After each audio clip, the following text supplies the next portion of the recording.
Welcome back, everybody. Tonight I'd like to take the time to first and foremost formally introduce myself, which I apologize for not doing so, because everybody's probably wondering, who is this guy? Why is he even on the camera? Why is he even speaking? What does he even mean? So, anyways, I'm going to take the time to formally introduce myself first and then give you a little brief history of who I am and my story and how it came to pass for We Are Infinite. So, anyways, let me begin with first saying that I'm from New York State. From a small town. Let me go back. My name is Glenn Burgess first and foremost. Now let me go back to where I was. I'm from New York State. I'm from a small town called Newark, New York. I grew up and raised actually in Lyons, New York, which my story starts, which I'm going to begin now. I'm going to give you a brief passing of my story of who I am. I can't go too much into detail because we'd be sitting here an awful long goddamn time. So I'm going to cut it short and I'm going to give you the reason behind We Are Infinite. Okay, here we go. Let's do this. It started at 9 months old. My mother left me to social services to be placed in short-term foster care, which I stayed in short-term foster care until the age of 5. At the age of 5, my father came back and got me. Now, he kept me. Now, when I actually went to my father's house, it was very dysfunctional. I was used to being loved and accepted in that foster home. But then when I left that foster home with my father, it was a whole different experience, man. It went from a fucking something that was so full of love, peace, and joy to just fucking straight horrible. So I stayed there till the age of maybe 11 when I started lashing out. I wanted acceptance. I wanted love. So I went to the street. I went to kids on the street that they had no fucking clue either because they grew up in the same atmosphere. So we're all fucking clueless, running around, acting like fools and getting in trouble. So after that, I was sent to detention. I stayed in detention from 11 to 12 before I was placed in short-term foster care.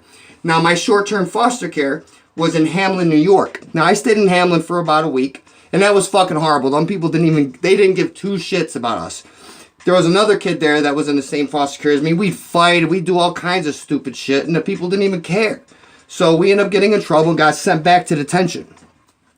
Now, when I went back to detention, they seen that I was really trying to change again. So they decided to give me another chance and put me in long-term foster care. Now, that long-term foster care was in Ontario, New York. Now, I was there from probably about the age of 13 to 15, I think. Yeah, 15. And I loved it there. They were good people. I was getting my life together. I was getting good grades. I was playing basketball. Man, I was amazing at basketball. And I just, for some odd reason, my past came and I wanted to be back with my dad, back with my family, because it wasn't like being in your own family. You were in a family that you have no idea who they even are when you walk in the house. I can't even explain the feeling from that. But anyways, there's some out there that can relate to what I'm saying. So at the age of 15, I moved back with my dad.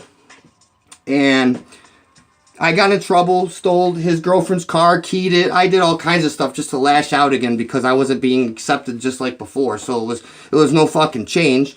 It was the same atmosphere, the same bullshit. So I lashed out again. And at the age of 16, ended up getting kicked out of his house and on the streets. And from there, man, I'm not going to go any further. I'll give you a brief summary of this. I've been in and out of jail, in and out of prisons, using drugs, using alcohol, destroying my life tremendous amount of times. I can't even describe how many times just parole violations that were destroying me. And then finally, 10 years ago, I started to fucking wake up and realize, wait, man, I need to change. So I went out there. I went to churches. When I was in prison, I went to different churches, different religions. I read different religious materials, man. I read self-help books. I prayed my ass off on my hands and knees asking God to change things, and nothing fucking happened, man. I didn't know what to do. So I came home. I ended up meeting a church and believing so hard in that church that I did a crime that I never got caught for, which was armed robbery. So I turned myself in for that armed robbery. Ended up doing 5 years. And that whole 5 years, I tried my ass off, you guys. I tried and tried to change and nothing was fucking happening. So I ended up coming home, and ended up going back on another violation, which was my last fucking violation. Because when I came home, I met my wife. And she helped me change. She helped me change the course of my life. I stopped drinking. I stopped using drugs. I started reading. I started staying away from crime. And I still wasn't fucking happy, man. It was like how do I explain this? I took one outfit off to put a fucking another one on. And it was the same shit, just a different lifestyle. I was still fucking messed up, but just in a whole better lifestyle, but fucked. So anyways, I stopped all that, but my temper arised, and I would punch holes in the walls. I would act fucking stupid when I got mad, and so I started going to counseling and started getting on medications to calm me down, my anxiety, my frustrations, my everything, and that wasn't doing nothing. I was still fucked. So I started digging in a little bit more into myself and watching self-help videos, watching motivational videos. And I really got into Ralph Smart, and I started seeing things, everything I've read before, and I started to realize, and this voice inside me, this feeling inside me was telling me, Glenn, this is it, man. This is it. This is your way out. So I started doing it, reading and learning it. See, now I had a form of knowledge of what I was doing, but I wasn't experiencing the shit, you guys, inside. This is where it counts. Right fucking here, man. Not outside, nowhere else. It's right fucking here. Until I realized that, and I didn't realize that till fucking 7 years later after knowing all this shit and doing videos. I did videos before, but I didn't fucking grasp. I had it, but I didn't have it. The greatest part I didn't have no fucking clue about. Until my wife left me because of my attitude, left me because I was just... Everything was depressing. Everything I had judgmental thoughts about. Every little thing got to me. So she left. And my kids left. I lost my home. I lost everything. And that's when I fucking dug deep. Where is this? I fucking need it now. Where is the key? Where's the form of release? Is it God? Is it this? And then I fucking hit me. I was sitting there, man, and the fucking hairs on my arms stood up. I knew that I was in it now. Right now. It just hit me. There was no such thing as past or present. And it was the greatest peace, the greatest... how would I say this? I can't even describe it. It's something you would have to see on your own, man. But that's when I realized, wait a minute, I'm powerful, man. I'm beautiful. I'm love. I'm peace. I'm joy. I'm happiness. I'm every fucking thing.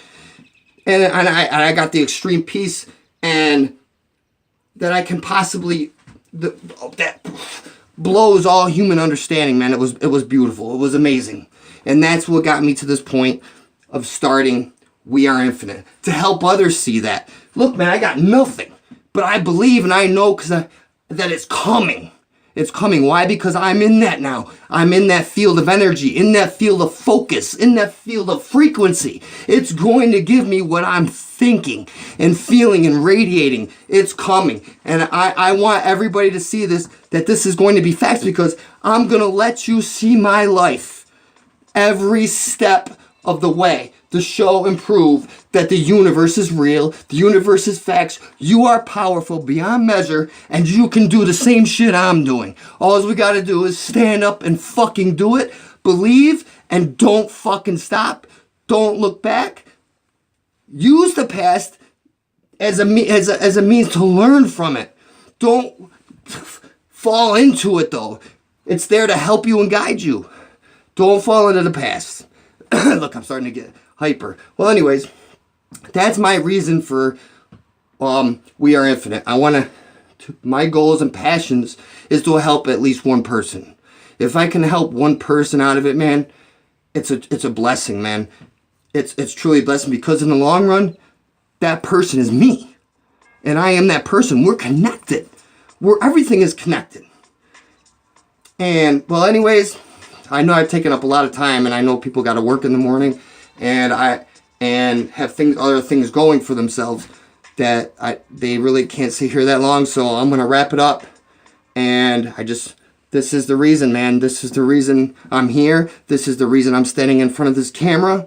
This is the reason I don't care what anybody thinks, and this is the reason for We Are Infinite. God bless. May everybody have a beautiful, beautiful week and have an amazing night, you and your family. Love you all. Bye.